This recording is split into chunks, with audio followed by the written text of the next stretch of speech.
क्या आप जानते हैं कि जिस पतंग को आप खुशी से हवा में उड़ाते हैं उसकी डोर का सिरा तारीख के एक ऐसे तारीख बाप से जा मिलता है जिसे 300 सालों से बड़ी होशियारी से छुपाया गया है।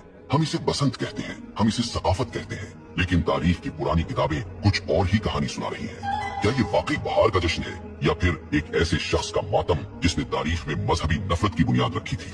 आज हम जज्बात की नहीं सबूतों की बात करेंगे। आज हम तारीख के उस बंद दरवाजे को खोलेंगे और आपके सामने वो हकाइक रखेंगे जो शायद आपसे हमेशा छुपाए गए।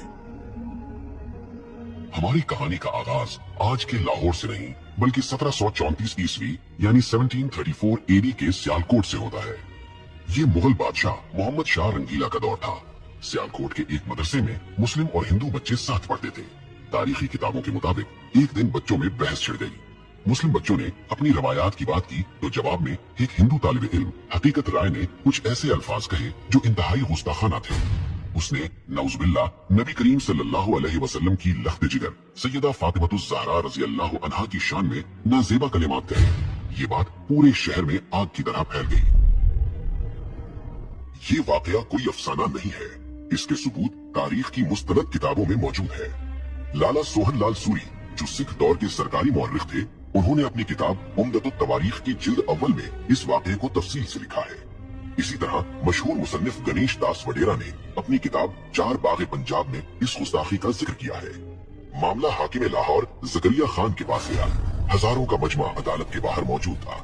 शहर के काजी ने फतवा दिया कि इस जुर्म की माफी सिर्फ एक सूरत में हो सकती है कि हकीकत राय इस्लाम कबूल कर ले, लेकिन उसने इनकार कर दिया।